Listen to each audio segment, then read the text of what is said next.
ನಾಯಕನಹಟ್ಟಿ ಹೋಬಳಿಯ ಐತಿಹಾಸಿಕ ಗುಹಾಂತರ ದೇವಾಲಯದ ಹೊಸಗುಡ್ಡ ಶ್ರೀರಾಮಲಿಂಗೇಶ್ವರ ದೇವಾಲಯದ ಟ್ರಸ್ಟಿನ ನೂತನ ಪದಾಧಿಕಾರಿಗಳ ಆಯ್ಕೆ ಭಾನುವಾರ ಮಧ್ಯಾಹ್ನ 1:30ಕ್ಕೆ ನಡೆಯಿತು. ಟ್ರಸ್ಟ್ ನೂತನ ಅಧ್ಯಕ್ಷರಾಗಿ ಆಯ್ಕೆಯಾದ ಬಂಗಾರಪ್ಪ ಮಾತನಾಡಿ, ದೇವಸ್ಥಾನದ ಜೀರ್ಣೋದ್ಧಾರಕ್ಕಾಗಿ ಟ್ರಸ್ಟ್ ಮಾಡಲಾಗಿದೆ. ಇನ್ನು ಮುಂದೆ ಯಾವುದೇ ಕಾರ್ಯಕ್ರಮಗಳು ನಡೆಯಲಿ ಟ್ರಸ್ಟ್ ಗಮನಕ್ಕೆ ತಂದು ಮದುವೆ ಇನ್ನಿತರ ಶುಭ ಸಮಾರಂಭಗಳು ನಡೆಸಬೇಕು. ಈ ಹೊಸಗುಡ್ಡದ ಕೋಟೆ ಐತಿಹಾಸಿಕ ಪುರಾತನವಾಗಿದ್ದು ಶಿಥಿಲಾವಸ್ಥೆಗೆ ಕೋಟೆ ತಲುಪಿದೆ. ಆದ್ದರಿಂದ ಪುರಾತತ್ವ ಇಲಾಖೆ ಕೋಟೆ ಸಂರಕ್ಷಣೆಗೆ ಮುಂದಾಗಬೇಕಿದೆ. ಪ್ರವಾಸೋದ್ಯಮ ಇಲಾಖೆಯಿಂದ ಹೊಸಗುಡ್ಡ ಅಭಿವೃದ್ಧಿಗೆ ಅನುದಾನ ನೀಡಬೇಕು ಎಂದರು.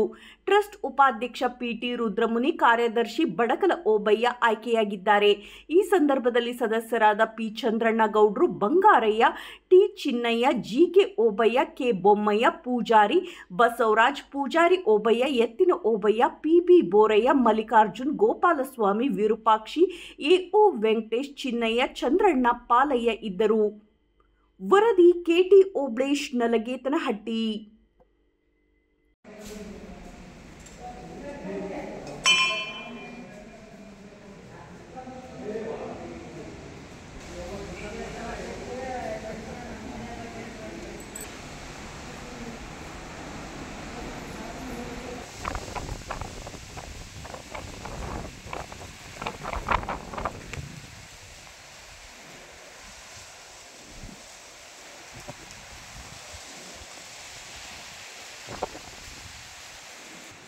ಬಂಗಾರಪ್ಪ, ರಾಮದುರ್ಗ, ಈ ಗ್ರಾಮ ಪಂಚಾಯತ್ ಸದಸ್ಯರು, ನಲಗೇತನಹಟ್ಟಿ. ನಾವು ಈ ಹೊಸಗುಡ್ಡ ದೇವಸ್ಥಾನದ ಟ್ರಸ್ಟ್ನ ಅಧ್ಯಕ್ಷರು.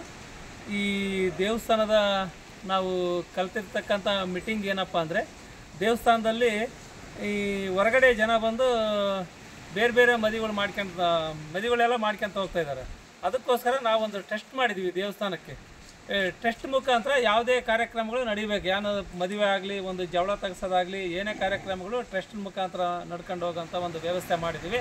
ಅದಕ್ಕೊಂದು ಬುಕ್ಲೆಟ್ ಸಹ ಮಾಡಿದ್ದೀವಿ. ನಾವು ಒಂದು ಮದುವೆಗೆ ನಾವು ಇಂತಿಷ್ಟು ಹಣ ಅಂತ ನಾವು ಮಾಡಿದ್ದೀವಿ. ಅದಕ್ಕೋಸ್ಕರ ನಾವು ಒಂದೆಲ್ಲ ಸರ್ವ ಸದಸ್ಯರೆಲ್ಲ ಸೇರಿಕೊಂಡು, ನಮ್ಮ ಊರಿನ ಗ್ರಾಮಸ್ಥರೆಲ್ಲ ಸೇರಿಕೊಂಡು ಒಂದು ಸಭೆ ಮಾಡಿ ಈ ದೇವಸ್ಥಾನ ಜೀರ್ಣೋದ್ಧಾರ ಮಾಡಬೇಕನ್ನೋ ಒಂದು ವ್ಯವಸ್ಥೆ ನಾವು ಕಲ್ಪಿಸಿದ್ದೀವಿ. ಅದಕ್ಕೋಸ್ಕರ ಇದು ಹೊಸಗುಡ್ಡ ಅಂದರೆ ಯಾವಾಗಲೂ ಹೊಸಗುಡ್ಡನೇ, ಇದು ಹಳೆಗುಡ್ಡನೇ ಆಗಲ್ಲ. ಇದು ಹೊಸಗುಡ್ಡದ ಒಂದು ಗುಹಾಂತರ ದೇವಾಲಯ. ಈ ದೇವಾಲಯದ ಪುರಾತತ್ವ ಇಲಾಖೆ ಆಗಲಿ, ಪ್ರವಾಸೋದ್ಯಮ ಇಲಾಖೆಯವರಾಗಲಿ, ಪ್ರವಾಸೋದ್ಯಮ ಇಲಾಖೆಯವರು ನಮಗೆ ಒಬ್ಬ ಸೆಕ್ಯೂರಿಟಿ ಗಾರ್ಡ್ ನೇಮಿಸಿದ್ದಾರೆ. ದೇವಸ್ಥಾನಕ್ಕೆ ಡೈಲಿ ಬರ್ತಾರೆ. ಅವರು ಬೆಳಿಗ್ಗೆ 10 ಗಂಟೆಗೆ ಬಂದು ಸಾಯಂಕಾಲ 5 ಗಂಟೆಗೆ ಹೋಗ್ತಾರೆ. ಅದೊಂದು ವ್ಯವಸ್ಥಿತವಾಗಿ ಚೆನ್ನಾಗಿದೆ. ಇಲ್ಲಿ ಯಾರೋ ಬಂದು ನಿಧಿಗಳರು ಆವಳಿ ಅಂಥದ್ದು ನಡೀತಿತ್ತು. ಅದನ್ನು ಈಗ ಬಂದೋಬಸ್ತ್ ಮಾಡಿರ್ತಕ್ಕಂಥ ಒಂದು ವ್ಯವಸ್ಥಿತ ನಮ್ಮ ಪ್ರವಾಸೋದ್ಯಮ ಇಲಾಖೆಯವರು ಮಾಡಿದ್ದಾರೆ.